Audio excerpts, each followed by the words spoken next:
What if I told you that for a long time, I simply didn't like myself? That, even though I appeared to have everything under control on the outside, on the inside, I was constantly at war with myself. I used to look in the mirror and feel nothing. Not anger, not sadness. I just couldn't see myself. I couldn't see the value in who I was. There was no reason to smile, and every day felt like just a repeat of the last, with no purpose, no clear reason for being.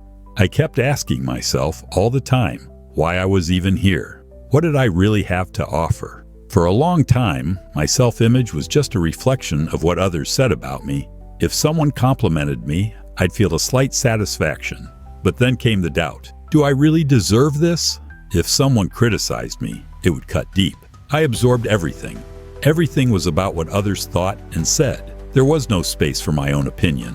I was like a puppet, governed by external expectations, trying at all costs to fit into patterns I thought I should follow.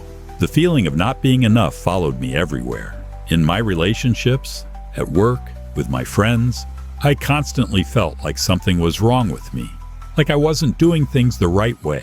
I've always been a sensitive person, and that instead of being a strength, felt like a weakness.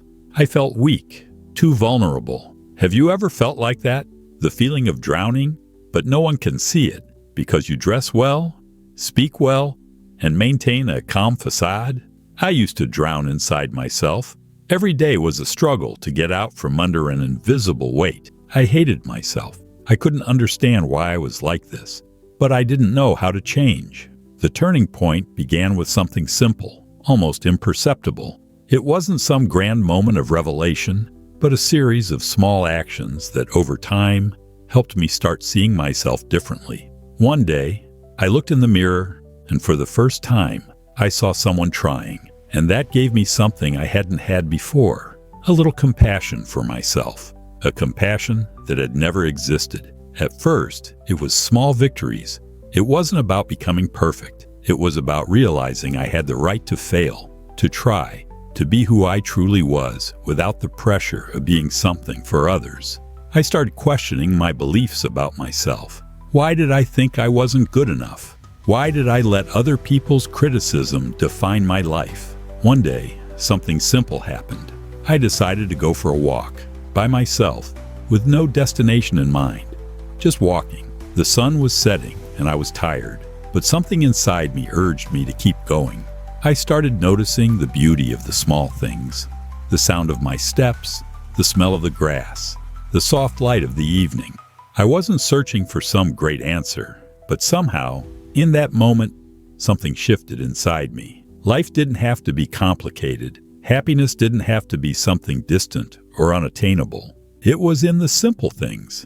That's when the real change began. The revelation that changed my life was realizing that happiness isn't something you achieve. It's not a prize you get after conquering impossible goals. Happiness is the peace that comes from being in tune with who you truly are, without needing validation from anyone, without having to fit into external molds. Life isn't about what you have or what you do, but about how you feel and how you see yourself. And yes, it was hard. I'm not saying it was an easy path. I still face the same fears, the same insecurities, but now I know those feelings don't define me. They're just part of who I am. The difference is, now I observe them from a distance, without letting them take over. I learned that self-love isn't a destination. It's not something you arrive at and say, now I'm whole and perfect. Self-love is a daily process. It's about getting up every day, despite the challenges, and telling yourself, I am enough. I deserve my own compassion. And the most important thing, I learned I don't need a perfect reason to love myself. I don't need to wait for some big change to feel worthy of happiness. I'm worthy simply because I am who I am. I'm no longer the person who looked in the mirror and couldn't see themselves. Today, I see someone who's learned to respect themselves, to understand their flaws, and to celebrate their wins.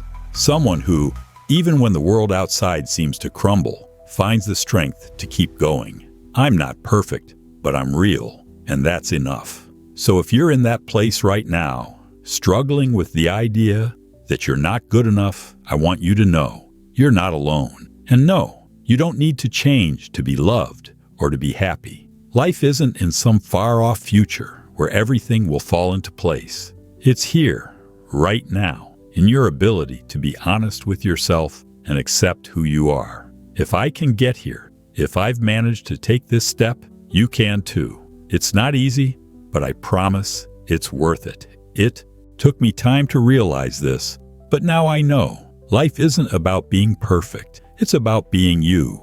And when you start truly loving yourself, everything around you begins to change. Not because things magically improve, but because you change the way you see the world. I know there's still a lot to learn, but now every step I take, every small progress holds meaning.